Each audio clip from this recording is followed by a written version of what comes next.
Namaskar, good afternoon, ladies and gentlemen. I warmly welcome you to this special press briefing by Honorable Minister for Railways, Information Broadcasting and Electronics and IT, Shri Ashwini Vaishnaw.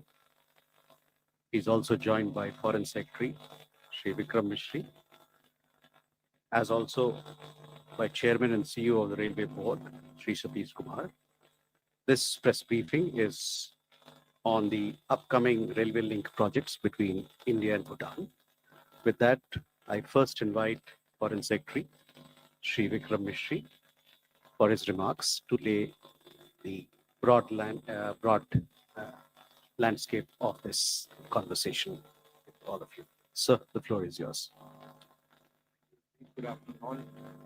Honorable Minister of Railways, Shri Ashwini Vaishnaw ji, Chairman Railway Board, friends. It's a privilege to be here and to join the Railway Minister on the occasion of this very important briefing on a major new initiative between India and Bhutan on the establishment of rail connectivity between our two countries. Let me take the opportunity before the substantive briefing to set the context and say a few words about the relationship between India and Bhutan. As you are all aware, India and Bhutan share a relationship of exceptional trust, mutual respect, and understanding. This is a relationship that is rooted in cultural and civilizational ties, extensive people-to-people relations, and our shared developmental and security interests. These ties are reflected in very close contact at the highest levels. You would perhaps recall that Prime Minister Shri Narendra Modi visited Bhutan last year in March 2024, a visit during which he was conferred the Order of the Druk Gyalpo, which is the highest civilian award of Bhutan. His Majesty, the King of Bhutan, and the Prime Minister of Bhutan have been visiting India regularly. His Majesty, the King, was here earlier for attending the Mahakumbh, and the Prime Minister was here just a few weeks ago to attend the consecration of the Bhutanese temple in Rajgir. On the bilateral relationship itself, the government of India has been Bhutan's largest provider of developmental assistance and has played a vital role in its modernization, especially in the areas of infrastructure and the overall economic development of the country. For the 13th five-year plan of Bhutan, which runs from 2024 to 2029, the government of India has committed a support of rupees 10,000 crores, which covers project-tied assistance, high-impact community development projects, the economic stimulus program, and a program grant.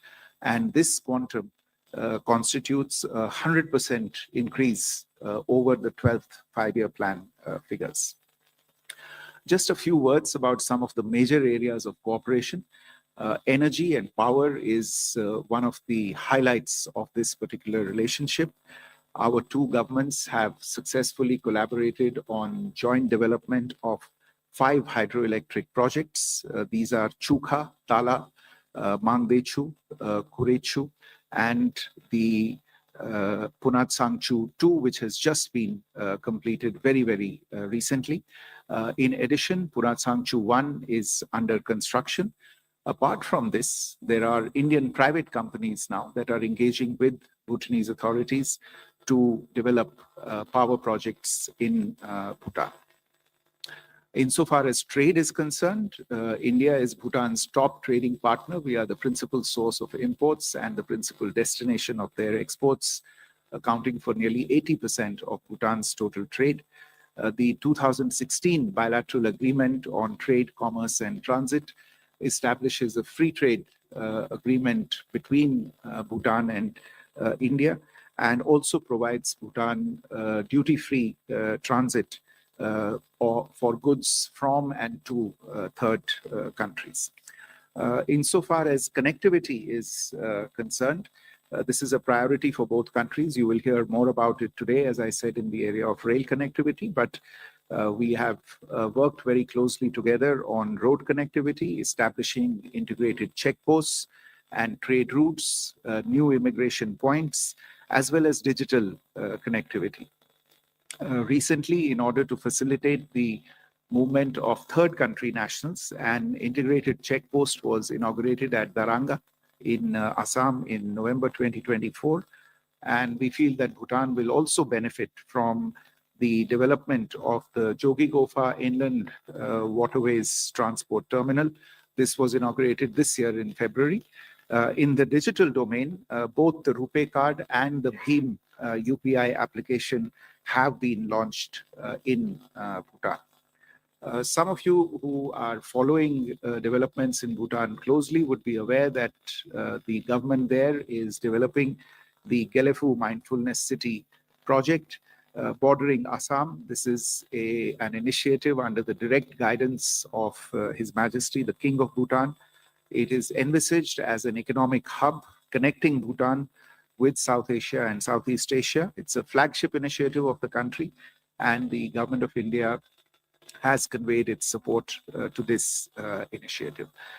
Similarly, Samse, which borders West Bengal, is being developed as an important industrial town in Bhutan for manufacturing and export.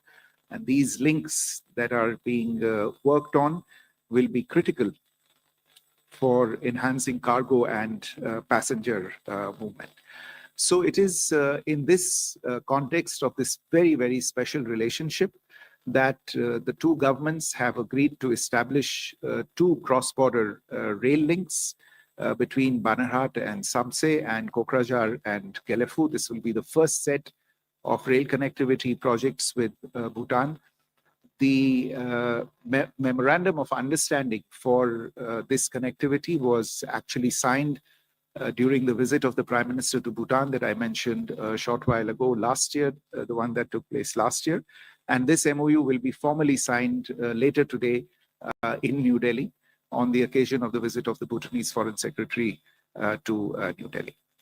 Let me stop there, and I'll request the Honorable Rail Minister to brief you on the details of this very, very important project. Thank you, Mr. Mistry. This project is basically connecting two very important cities of Bhutan. One is Gelefu, as Foreign Secretary shared with us. This is being developed as a mindfulness city. And second is Samse, which is an industrial city. The two projects will take off from the network of Indian Railways at Kokrajhar and Banarhat. The investment which is envisaged at this point of time is about 4,033 crore rupees, and the total length is about 90 kilometers, to be precise. 89 kilometers of railway network will be created.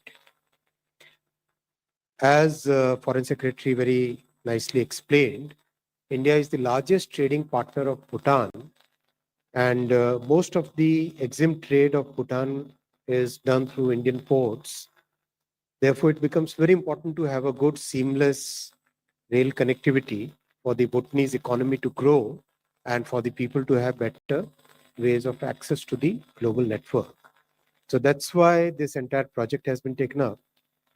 And Samse and Gelefu, they have very important significance in the way the Bhutanese economic growth is being planned.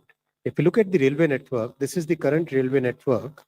The yellow line that you see in between the two blue lines, that is the most important economic corridor, rail corridor, connecting states of Assam, then down south towards Tripura, Mizoram, Nagaland, Meghalaya. All the states are getting connected by this yellow line.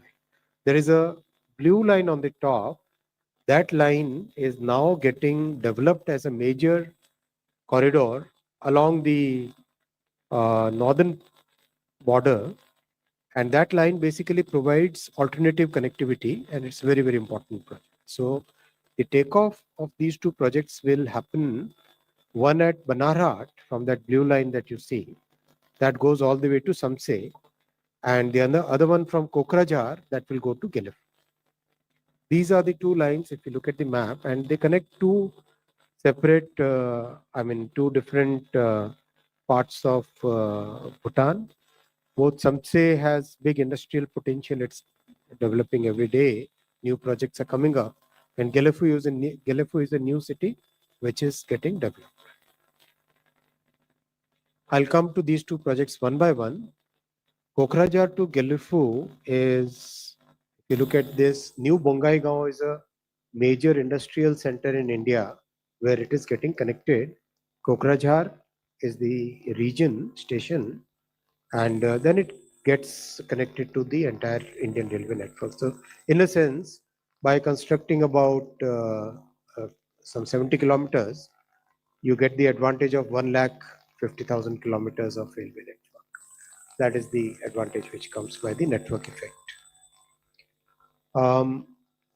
This is a more detailed map of this alignment. There are many bridges and many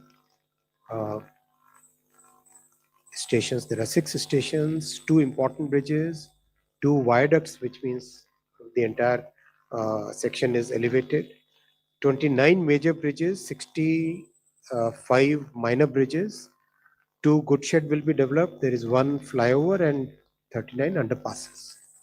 The construction period will be about 4 years for this project. All the land schedules, everything has already been done. A lot of homework has already gone in to reach this level. And very soon we'll start the construction work. Basically, this will provide a lot of economic benefits to the people, both in terms of tourism, in terms of industrial growth, in terms of people-to-people movement, goods movement. Practically every benefit that railway brings will happen with this. The second project is taking off from that upper line that you were seeing, Banarhat. That Banarhat to Samse is the second line. Again, it's a very important project because this connects the industrial city of Samse. This is a more detailed map of this alignment. On the existing railway line, we'll also have 2 small cord lines so that the movement can happen on both sides of the train seamlessly. This is something that we have started doing in practically all parts of the country because this improves the mobility. Again, this 20-kilometer project will have 2 stations, 1 major bridge, 24 minor bridges, 1 flyover, and 37 underpasses. This is about 577 crores, and this will take about 3 years. Huge benefit to the people of Bhutan. The entire area will get connected, and lots of goods movement, which takes days today, will start happening in a few hours. We have seen in Mizoram, it used to take 4 or 5 days for a cement truck or a steel or any other goods truck to reach the capital Aizawl. Now that's happening in a few hours. So that kind of benefit will come. Just like in case of Srinagar, we have seen that the time for goods shrinks from days to hours. So that is the benefit which will happen for Samse as well as Gelefu. This is one of the promises we had made, and we are delivering on this promise. Thank you, sir. With that, we now open the floor for questions. Please do introduce yourself and your organization before you ask your question. Excuse me. We'll take 3-4 questions together. Okay. Okay. We can take a question with you. Please, Mike. The importance of this project. Ram. Sir this side Brahma Prakash Dubey ji news से मेरा सवाल ये है कि जो दोनों ये railway line है इसमें भूटान के अंदर कितना हिस्सा होगा और इंडिया के अंदर कितना हिस्सा होगा दोनों रेलवे लाइन का, और दोनों ही क्या 3 साल के भीतर पूरी होंगी इसमें? Thank you. Siddhant. So, Siddhant from Beyond, my question is essentially how it will boost the connectivity prospects in that part of India and of course Bhutan, and the economic prospects as well. Any estimate how it will increase the economic prospects in the region? Rishabh? Hello, sir. Rishabh from Times Now. So my question is, we have similar arrangements with Nepal as well, where we are developing railway projects. What's the situation there? What's the latest there? And also, when we are talking about India Bhutan, so are we looking at only goods, or will we also have ICPs, the integrated checkposts, via rail networks also for accommodating passengers and tourists to travel on these airlines? So we can take these questions.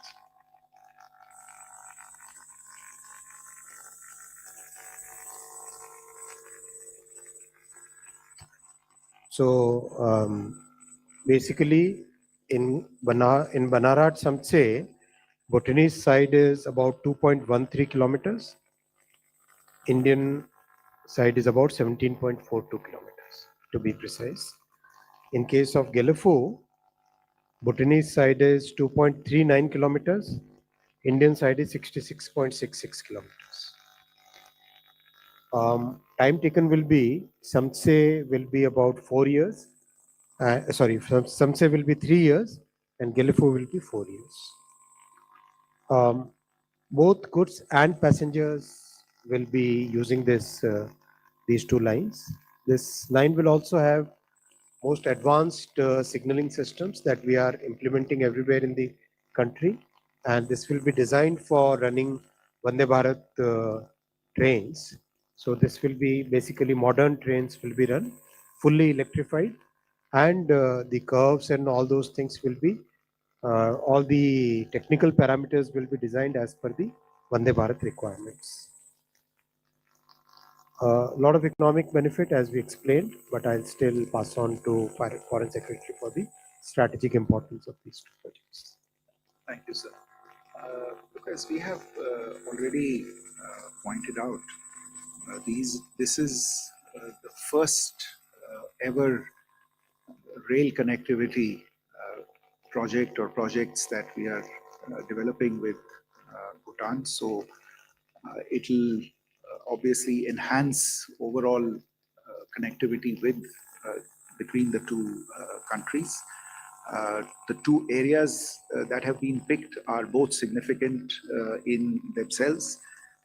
I already mentioned the importance of Gelefu, which is the centerpiece of the Gelefu Mindfulness City project, strategic and visionary project conceived of by His Majesty the King of Bhutan, and something that we have expressed our support for. And this is a project that is envisaged as an economic hub for that part of Bhutan. And naturally, because it borders on to Assam, that whole region, Assam is the border. There will obviously be an economic spin-off effect in the entire region, and the rail network will be an important part of that. Similarly, on Samse, as the Honorable Minister also explained, it is being developed as a major important industrial town in Bhutan, focused on manufacturing, on export. Some of the potential exports from Bhutan to India from this area will involve dolomite, ferrosilicon, quartzite, and stone chips. And you referred to the utility. It will be for both cargo and passenger movement. At the end of the day, the strategic importance of these projects is also because they connect Bhutanese goods and cargo movement to the vast Indian railway cargo movement. It is an accepted principle of transport economics that railway movement of cargo is far more economical as compared to road movement of cargo. And we, to the extent that we are going to be able to extend rail cargo movement to Bhutanese imports as well as exports, it will obviously contribute to their figures and bottom lines as well. Insofar as ICPs are concerned, I mentioned already that there is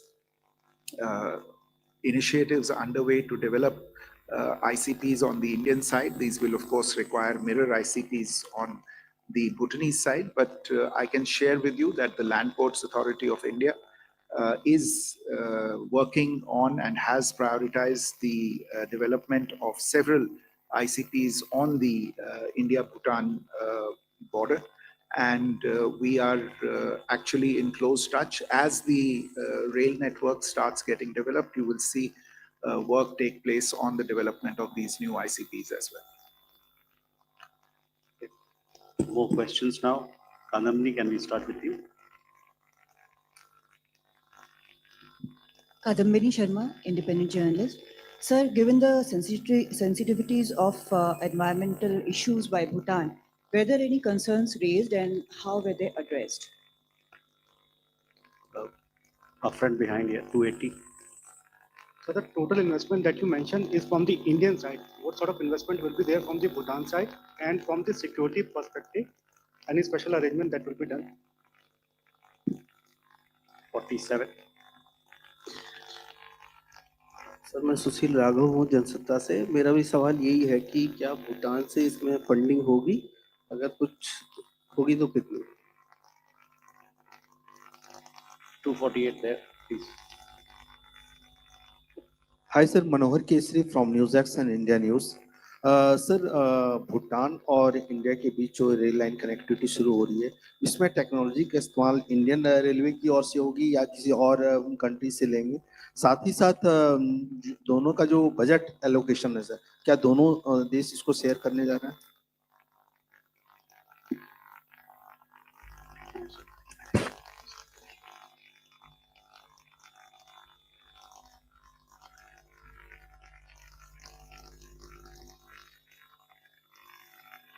$47 there, yes. Thank you, Mr. Jaiswal. My name is Tripti Nath. I'm an independent journalist. My question is to Mr. Vaishnaw. This sounds like a very promising railway network project that is being developed between India and Bhutan. But I'm plain curious, are these coaches, you talked of the technical parameters, which will be designed as per Vande Bharat. This is also a fantastic train. But I just want to understand, are the coaches going to be made in India, made in India? So we can take these questions. The environmental issues have been very carefully considered. A lot of studies have happened over the past few years. Each and every parameter has been very, very carefully studied, especially because entire northeastern region that we have seen the kind of issues that we face day in and day out. So over a period of last few decades, our work in northeastern states has given us that capability to understand the environmental issues and plan accordingly. That is one. Each and every part has been considered and very proper design has happened considering the environmental issues, especially climate resilience. For example, flow of water, have sufficient number of underpasses, make sure that elephants can pass under the railway tracks. All those things have been considered while designing this. Second, this entire investment is done by Indian side, and most of the part of the railway network which is within the Indian territory, that is part of the Indian railway network, and the part which is within Bhutan, there is a kind of arrangement between India and Bhutan where the investment is being made by India. The technology is all Indian. Coaches will be made in India, and it's basically well-established technology which we are going to use here. The security arrangement will be done in consultation with the operational requirements of both the countries. We will try to have as many people as possible to from Bhutan side to be trained in railway operations so that they also become part of the entire network, the way we have done in case of Nepal also. I'll just add that insofar as the question related to funding was concerned, as the Honorable Minister has explained, the segment of the respective railway links that falls within Indian territory will be funded, that will fall within Bhutanese territory, will be borne by Bhutan's 13th faction. Hi sir, my name is Joe, Bhutanese government for the Bhutanese nation. Just want to understand whether this budget is part of the 10,000 crores or will that be separate? And so in terms of the, the trade as of today that is happening between India and Bhutan, can you give us some context on the number of the goods that are being traded and through what points? Umashankar? Umashankar Singh independent journalist. ये बहुत ही अहम परियोजना है जिसका यहाँ ऐलान किया जा रहा है। मेरा सवाल ये है कि जिस तरह से हमने पिछले कुछ दशकों में या कुछ सालों में देखा है कि चीन ने तिब्बत में चाहे वो सिक्किम हो, चाहे वो भूटान हो या फिर अरुणाचल हो, सीमावर्ती इलाकों तक रेल परियोजना लेकर वो आया है, तो क्या इस परियोजना को उसके काउंटर एक मेजर के तौर पे भी देखा जाए या फिर ये सिर्फ भारत और भूटान के बीच द्विपक्षीय संबंधों के लिहाज से इसको देखा जाए? Raghavendra? This is Raghavendra Verma from German television ZDF. So my question is about, do we have a reaction from Bhutan also? How does Bhutan feels about it, and what are their priorities and how they were seeing this line coming? And secondly, in Bhutan, it's only small portion of these railways that go in. So were these two projects entirely dependent on Bhutan to be part of it, or could India had already build those lines to the nearest border region of these two places, and this could have been earlier? Why was it dependent on that portion of Bhutan? Salish? Thank you, sir. I'm Shailesh from National Defense. Sir, may you please elaborate in case possible? Do we have some rare earth minerals deal with Bhutan, and is this project linked to, or I mean, both these links are they linked with this particular project, sir? And the second, in case if you allow, the same one which Umashankar had just asked. 232. Thank you sir. Mahesh Kejriwal from Lok Sabha group. मेरा सवाल sir ये है कि भूटान और China के बीच में जो है कि बॉर्डर इशू आ रहा है, तो आप लोग जो ये प्रोजेक्ट शुरू कर रहे हैं, तो भूटान की ओर से क्या भारत के समक्ष कोई विशेष शर्तें रखी गई है इस प्रोजेक्ट को शुरू करने के पहले?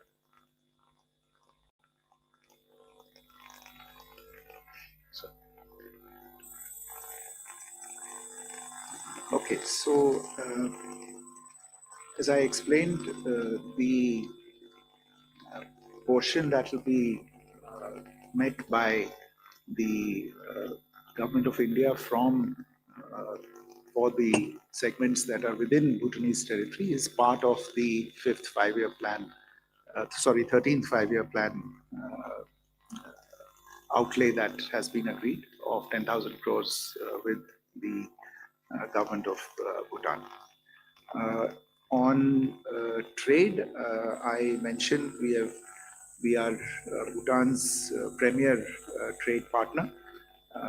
Its merchandise trade, Bhutan's merchandise trade with India saw a 12% increase between 2023 and 2024 from 11,305 crores to 12,670 crores. Bhutan's exports to India increased from 2,800 crores in 2023 to 3,100 crores in 2024, while their imports from India grew from 8,500 crore rupees to nearly 9,500 crore rupees during the same period. We are in discussions to actually renew the bilateral treaty of trade, commerce and transit, which was signed in 2016 for a period of 10 years, and it will expire in July 2027, and we will discuss a renewal of that treaty. On the question of involving Bhutan on this, I refer you to my opening remarks where I mentioned that this is all happening on the basis of an MOU between Bhutan and India that was signed on the occasion of the Prime Minister's visit to Bhutan last year in March 2024.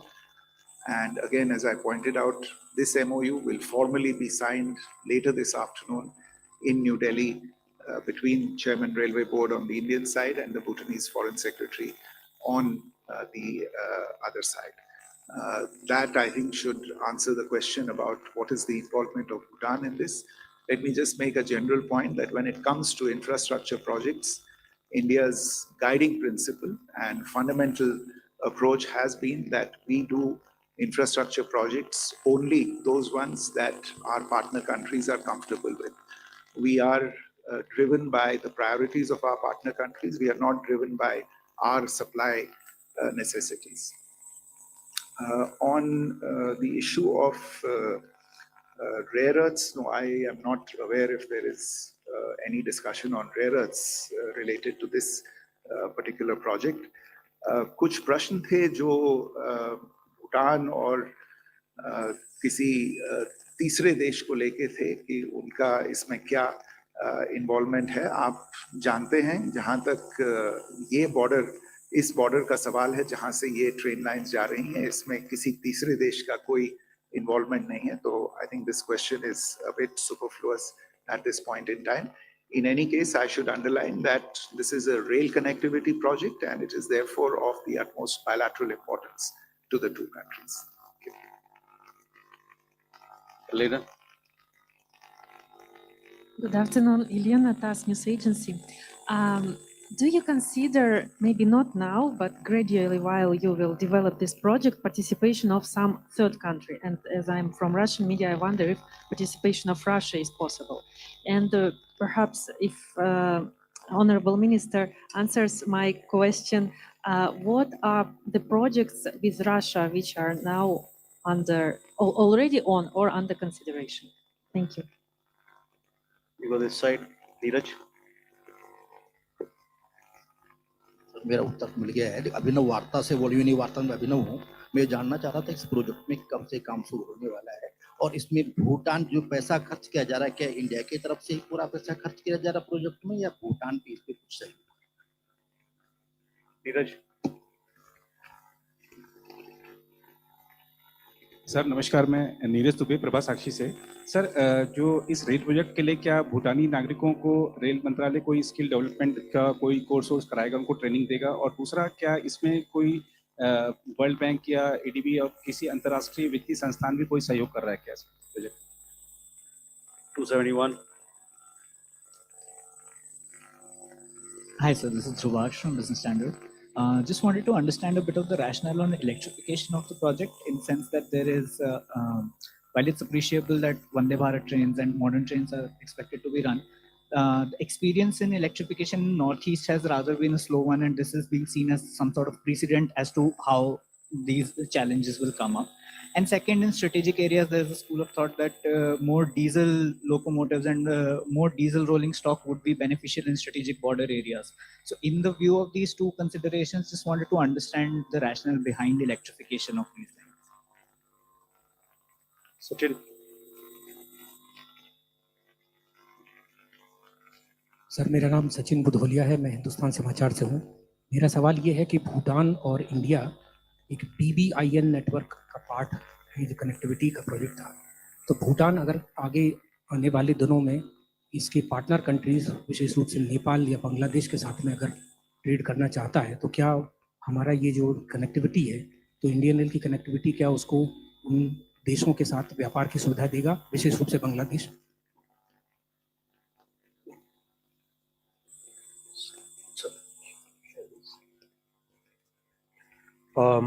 About involvement of Russia, I don't think we have any proposal as far as I know, but if any proposal comes, we'll examine it.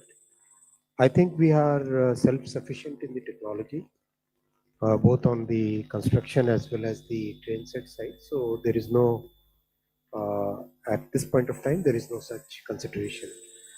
The project will start very soon.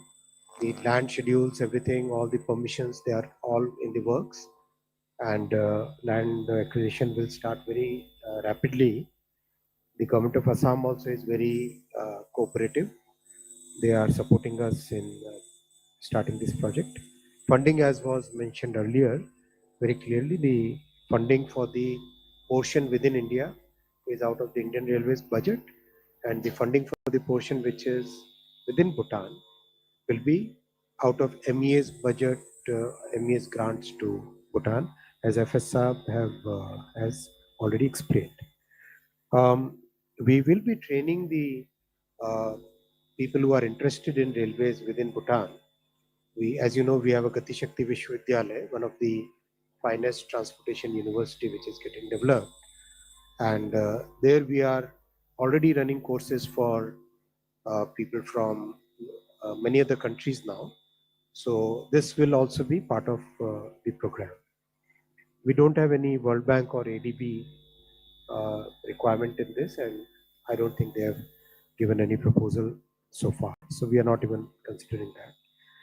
A very important question about electrification. I think that question needs to be discussed in a bit of detail. If we compare the environmental issues between diesel and electrified railway network, electrified railway network is about 98% less polluting, considering even the pollution of the source, considering everything, even pollution at the source of generation of electricity. It is 98% less polluting compared to diesel. And when you compare road with rail, then a diesel on both sides, diesel road versus diesel rail, that is 95%. So net, if you compare with the diesel diesel truck on a highway to an electrical train, then the difference is 99 point some percent. So it's practically pollution free. So it's very important that in the economically and environmentally sensitive areas, we should always focus on electrification. Your point about electrification in Northeast no longer holds valid. It's practically entire network is getting electrified. Almost 99% of the network is already electrified, and all new projects are starting with electrification ab initio. Like your generation is born with mobile phones. It's like that kind of thing. So it's absolutely fine. And diesel can always run even if the network is electrified. So diesel, we keep strategic reserve of about 2,500 locomotives, especially in case of disasters, in case of climate issues, in case of other things. So diesel will remain as a significant base. It's not base load, it's more like as an extra reserve when you need diesel locomotives can be done. So I hope that answers your query about Bangladesh. जी, आपका जो प्रश्न था BBIN को लेके, आप सही कह रहे हैं कि भारत और भूटान, नेपाल और बांग्लादेश के बीच ये एक समझौता है। तो मेरे विचार में जहाँ तक इस प्रोजेक्ट का प्रश्न है, आपको मालूम होगा कि दोनों नेपाल और बांग्लादेश के साथ हमारे समझौते हैं, जिसके तहत नेपाल और बांग्लादेश के जो एक्सपोर्ट्स और इंपोर्ट्स हैं उनका वो भारतीय टेरिटरी का इस्तेमाल करते हैं ट्रांजिट के लिए, दूसरी कंट्री में एक्सपोर्ट करने के लिए और थर्ड कंट्रीज में एक्सपोर्ट करने के लिए भी। तो अभी तो वो जो भारत का रोड नेटवर्क है और कुछ जो रेल नेटवर्क है उसका इस्तेमाल करते हैं, लेकिन इन दो प्रोजेक्ट से जो भूटान एक तरह से भारतीय रेल नेटवर्क से जुड़ जाएगा, तो इन दोनों जो बाकी देश हैं नेपाल और बांग्लादेश, उनके जो भी एक्सपोर्ट्स भूटान जाने होंगे तो वो भी इस एक तरह से भारतीय रेल नेटवर्क का इस्तेमाल कर सकते हैं भूटान में अपने एक्सपोर्ट्स भेजने का और वहां से भूटान के एक्सपोर्ट्स को अपने यहाँ लाने के लिए। With that, ladies and gentlemen, we come to the close of this special briefing. We thank you for your presence and participation, and we also thank Honorable Minister, Foreign Secretary and Chairman Railway Board for their presence. Thank you very much.